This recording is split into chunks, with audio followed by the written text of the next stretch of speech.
Welcome to whistle.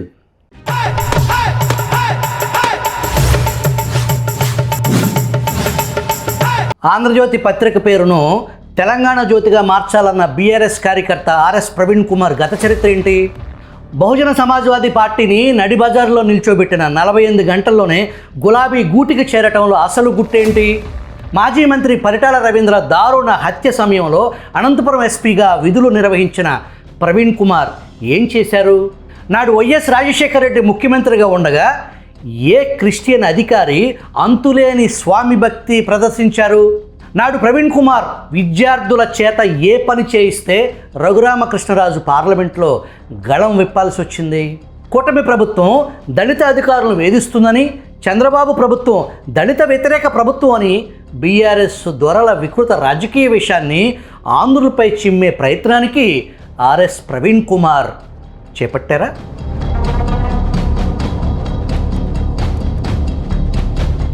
Repalle Shiva Praveen Kumar, ఆయనే మాజీ IPS అధికారి, ప్రస్తుత భారత రాష్ట్ర సమితి బీఆర్ఎస్ కార్యకర్త RS Praveen Kumar.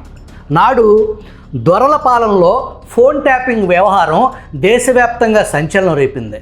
Phone tapping ఉదంతంపై ఎదురుదాడికి తెగబడ్డారు RS Praveen Kumar. Phone tapping వ్యవహారంలో దేశ భద్రతను బజారులో తాకట్టు పెట్టిన పార్టీ కాంగ్రెస్ పార్టీ అంటూ, తెలంగాణ కాంగ్రెస్ పార్టీ బాధ్యతారాహిత్యం వల్ల శత్రు దేశాలకు కూడా మన రహస్య వ్యవస్థల గురించి తెలిసిపోయిందని, ఇది చాలా విచారించదగిన విషయమని నిర్వేదంతో ఎక్స్లో పోస్ట్ చేశారు.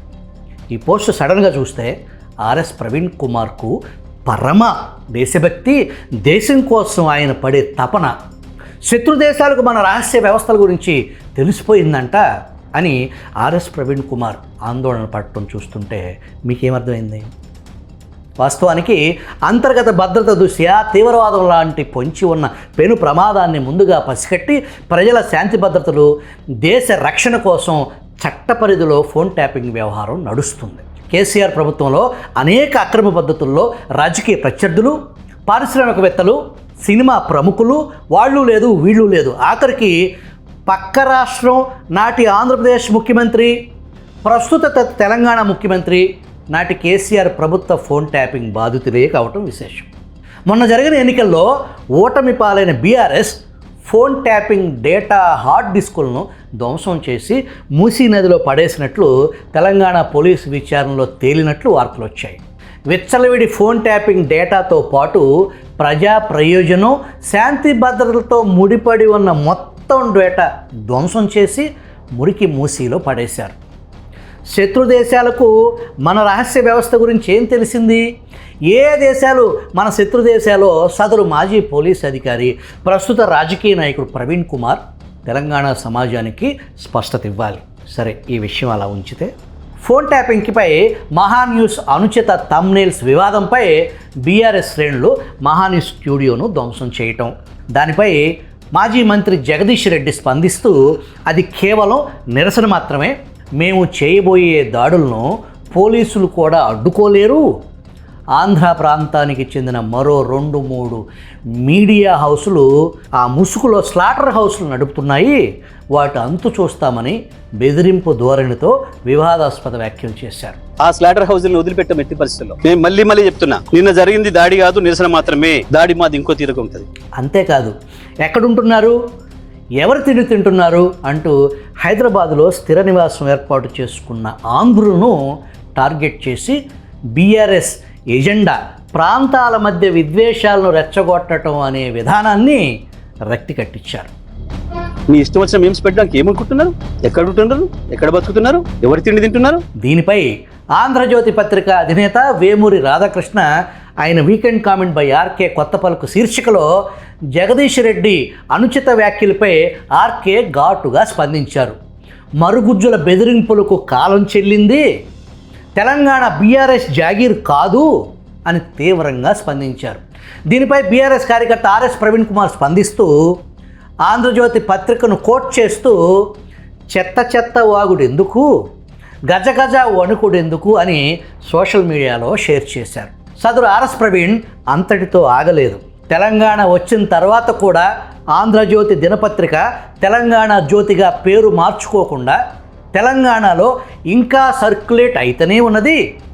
తెలంగాణ ప్రజల కష్టార్జితం అడ్వర్టైజ్మెంట్ రూపంలో దోపిడీకి గురైతూనే ఉన్నది. విశాలాంధ్ర మన తెలంగాణగా, ప్రజాశక్తి నవ తెలంగాణగా తొలినాళ్లలోనే పేర్లు మార్చుకున్నారు. ఇలా పేరు మార్చుకోకుండా వలసవాద భావాలకు బలవంతంగా ప్రజలపై రుద్ది ఆంధ్ర పాలకుల తొత్తులకు దన్నుగా నిలిచే ఆంధ్ర మూలాలున్న దినపత్రిక, టీవీ ఛానళ్లను తెలంగాణ ప్రజలు ఎందుకు చదవాలి, ఎందుకు చూడాలి, ఒక్కసారి ఆలోచించండి అని ఎక్స్లో పోస్ట్ చేశారు. ఆల్ ఇండియా సర్వీస్కు చెందిన ఈ మాజీ అధికారి ఉమ్మడి ఆంధ్రప్రదేశ్లో విధులు నిర్వహించారు. ఈయన గారు అనంతపురం ఎస్పీగా పనిచేస్తున్న సమయంలోనే మాజీ మంత్రి పరిటాల రవీంద్ర దారుణ హత్యకు గురయ్యారు. నాటి ముఖ్యమంత్రి రాజశేఖర్ రెడ్డి ఏరి కోరి ఆర్ఎస్ ప్రవీణ్ కుమార్ను అనంతపురం ఎస్పీగా నియమించారు. రాజశేఖర్ రెడ్డి 2004 మే 14 తేదీన ముఖ్యమంత్రిగా బాధ్యతలు చేపట్టారు. వైఎస్ఆర్ ముఖ్యమంత్రిగా బాధ్యతలు చేపట్టిన 7 నెలలకు రాష్ట్ర రాజకీయాల్లో పూర్తి పట్టు, వ్యవస్థలు మొత్తం తన పాదాక్రాంతం అవ్వాలి అంటే, తనకు అనుసరణలో ఉండాలి అంటే అత్యంత విశ్వసనీయమైన వ్యక్తిని డీజీపీగా నియమించాలని వైఎస్ఆర్ తలపోశారు. YSR wanted someone he could trust blindly in the police system, that was Swaranjit Sen. ఈ మాటలు వైఎస్ రాజశేఖర్ రెడ్డికి అత్యంత సన్నిహితంగా మెలిగే వారి నోటి వెంట అప్పట్లో వెలువడ్డాయి. వైఎస్ఆర్ ఎంతలా నమ్మకం పెట్టుకోకపోతే నోయల్, స్వరంజిత్ సేన్కు ఏకకాలంలో ఒకేసారి 2 పదవులు ఇస్తారా?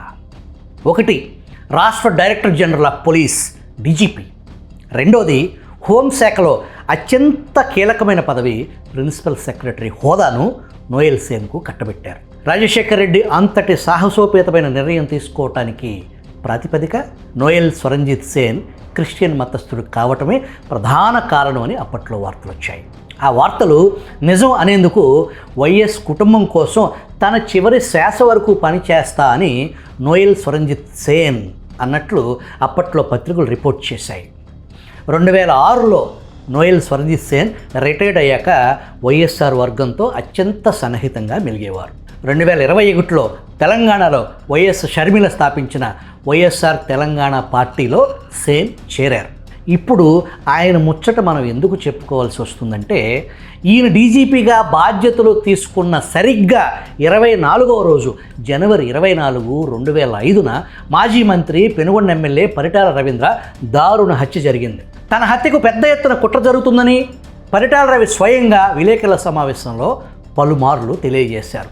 జైలులో ఉన్న గంగుల సూర్యనారాయణ రెడ్డి ఎలియాస్ మద్దుల చెరువు సూరి తన హత్యకు జైలు నుంచే కుట్ర పన్నుతున్నాడని, విచ్చలవిడి సెల్ ఫోన్ సంభాషణలు కొనసాగిస్తున్నాడని, జైలు కేంద్రంగానే తనను అంతం చేయటానికి ముఖ్యమంత్రి కుమారుడు జగన్మోహన్ రెడ్డితో తరచూ సెల్ ఫోన్ సంభాషణలు కొనసాగిస్తున్నాడని, ఆ కాల్ డేటా త్వరలోనే బయట పెడతా అని నాడు పరిటాల రవి మీడియాకు తెలియజేశారు. అంతకుముందు రవి ప్రధాన అనుచరులు ఒక్కొక్కరు టార్గెట్గా హత్యగావించబడుతూ వచ్చారు. మాజీ మంత్రి, స్థానిక శాసనసభ్యుడు తనకు ప్రాణహాని ఉందని రాష్ట్రపతి దృష్టి వరకు తీసుకువెళ్ళినా ఫలితం లేకుండా పోయింది.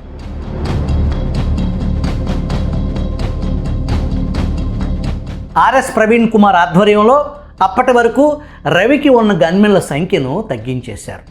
రిటైర్మెంట్కు దగ్గరలో ఉన్న వారిని ఏరి కోరి రవికి గన్మెన్లుగా నియమించారు.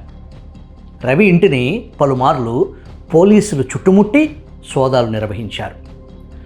పోలీసు కుట్రలో ఒక పథకం ప్రకారం రవిని నిరాయుధుణ్ణి చేశారు. తన ఇంటి గొడ్ల చావిడి గూట్లో ఉన్న పాత చొక్కాను బయటికి తీసి చొక్కాకు ఉన్న తుప్పు మరకలను రక్తపు మరకలుగా నాటి పోలీసులు ప్రచారం కల్పించారు. వాళ్ళు కోరుకున్న రోజు రానే వచ్చింది. జనవరి 24, 2005 అనంతపురం జిల్లా తెలుగుదేశం పార్టీ కార్యాలయంలో పరిటాల రవీంద్రపై గుళ్ల వర్షం కురిసింది. నాటి ఎస్పీ ఆర్ఎస్ ప్రవీణ్ కుమార్కు దొరకని మొద్దుసేను TV9 కెమెరాతో ముచ్చటించాడు. కార్యం నెరవేరిన తర్వాత ఆర్ఎస్ ప్రవీణ్ కుమార్పై ఆరోపణలు వెల్లువెత్తితే రవికి ప్రాణహాని ఉందని నాటి ప్రభుత్వ పెద్దలకు తెలియజేశానని, ప్రభుత్వం ఏం చర్యలు తీసుకోకపోతే నేనేం చేయను, నా తప్పేం లేదు అని సెలవిచ్చారు ఆర్ఎస్ ప్రవీణ్ కుమార్. స్వేరోస్ అనే స్వచ్ఛంద సంస్థ నడుపుతూ స్వేరోస్ ప్రమాణం పేరుతో విద్యార్థులతో నేను గణేశుణ్ణి, రాముణ్ణి నమ్మను, నేను శ్రమను నమ్ముతాను అని ప్రమాణం చేయించిన వీడియో అప్పట్లో కలకలం రేపింది. దీనిపై లీగల్ రైట్స్ ప్రొటెక్షన్ ఫోరం వంటి సంస్థలు కేంద్ర ప్రభుత్వానికి ఫిర్యాదు చేశాయి. ఈ చర్యలు హిందువుల మనోభావాలను దెబ్బతీసేలాగా ఉన్నాయని తీవ్ర విమర్శలు వెల్లువెత్తాయి. దీనిపై అప్పటి నరసాపురం ఎంపీ కనుమూరి రఘురామకృష్ణరాజు పార్లమెంట్లో ఈ అంశాన్ని లేవనెత్తారు. ఈ స్వారో సంస్థకు చెందిన యువకులు బీజేపీ నాయకులపై దాడులకు పాల్పడ్డారనే ఆరోపణలు కూడా వచ్చాయి. కరీంనగర్, కనుమూరు తదితర ప్రాంతాల్లో శాంతి భద్రతల సమస్యలు తలెత్తాయి. 2021 జూలై 19న వాలంటరీ రిటైర్మెంట్ వీఆర్ఎస్ తీసుకుని బీఎస్పీ బహుజన సమాజ్ పార్టీలో చేరారు ఆర్ఎస్ ప్రవీణ్. ఈ సందర్భంగా ప్రవీణ్ కుమార్ మాట్లాడుతూ, బీఎస్పీ అనేది నా మనసులో ఉన్న స్వరూపానికి సమానమైన వేదిక. ఇది బహుజనుల ప్రతిభకు స్వరస్వరూపంగా ఉంటుంది. కేవలం ఓట్ల కోసం కాదు, ప్రజల మేలు కోసమే ఈ పోరాటం అని ప్రకటించారు. 2024 మార్చి 16న ప్రవీణ్ కుమార్ బీఎస్పీకి గుడ్ బై చెప్పారు. ప్రవీణ్ కుమార్ ఆధ్వర్యంలో తెలంగాణ రాష్ట్ర బీఎస్పీ బీఆర్ఎస్తో పొత్తు ఏర్పాటు చేయడానికి కేసీఆర్ వ్యూహంలో భాగంగా ప్రవీణ్ అడుగులు వేశారు. దీనికి మాయావతి ఒప్పుకోలేదు.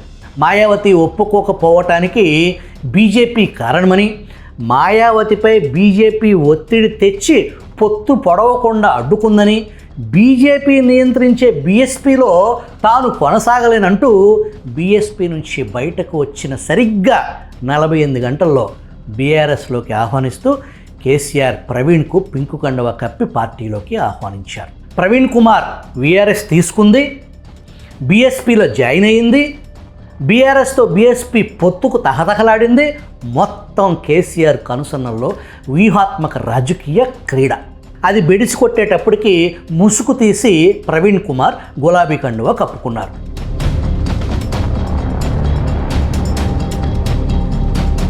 సరే, అసలు విషయానికి వద్దాం. ఆంధ్రజ్యోతి పేరును తెలంగాణ జ్యోతిగా మార్చాలని ప్రవీణ్ కుమార్ ఫీలింగ్స్ను మనం అర్థం చేసుకుందాం. దానికంటే ముందు తారక రామారావు అనే పేరు తెలంగాణలో కేసీఆర్ తనయుడు కేటీఆర్కు తప్ప మరొకరికి లేదు.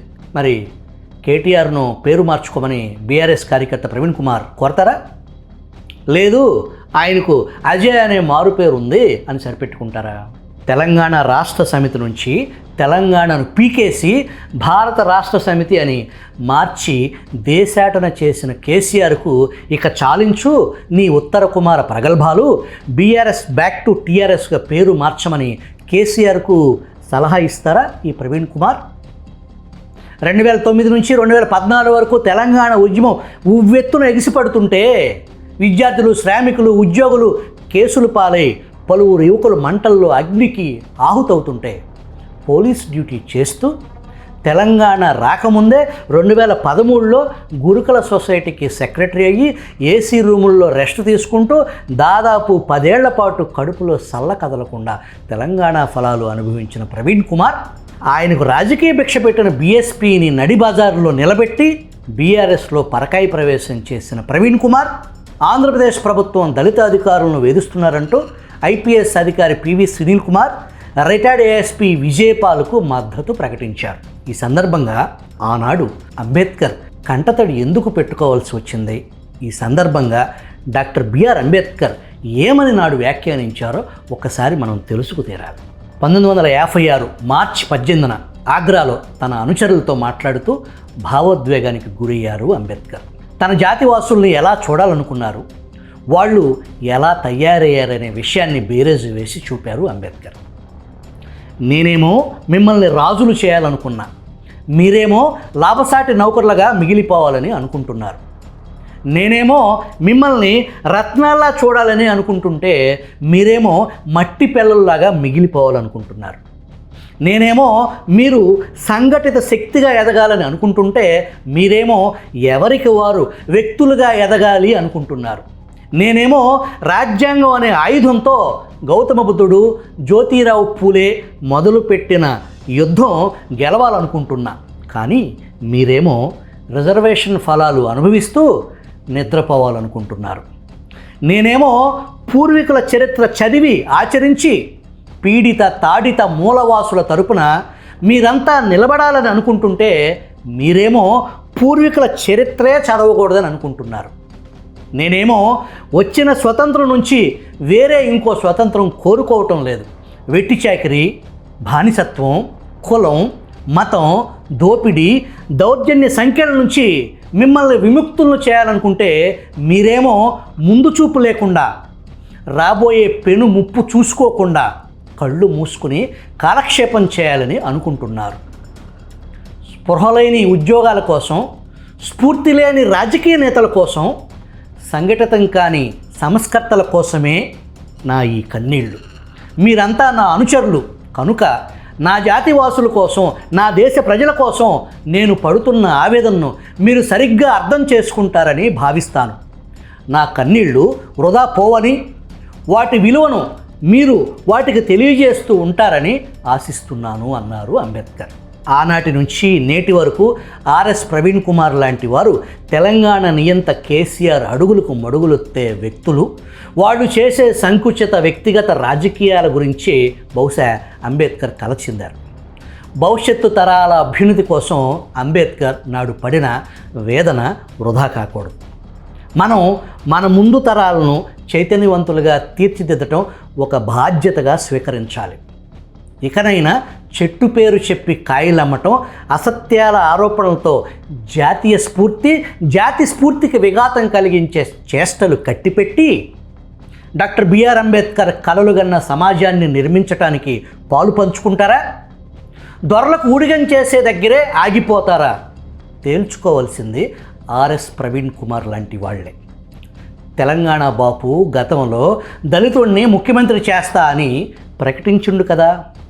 ఆ ముచ్చట మీ యజమాని కేసీఆర్ను ప్రవీణ్ కుమార్ అడిగారా లేదా? ఆర్ఎస్ ప్రవీణ్ కుమార్ పేరును బీఆర్ఎస్ పార్టీ ముఖ్యమంత్రి అభ్యర్థిగా ప్రకటించాలని మనమందరం కోరుకుందాం.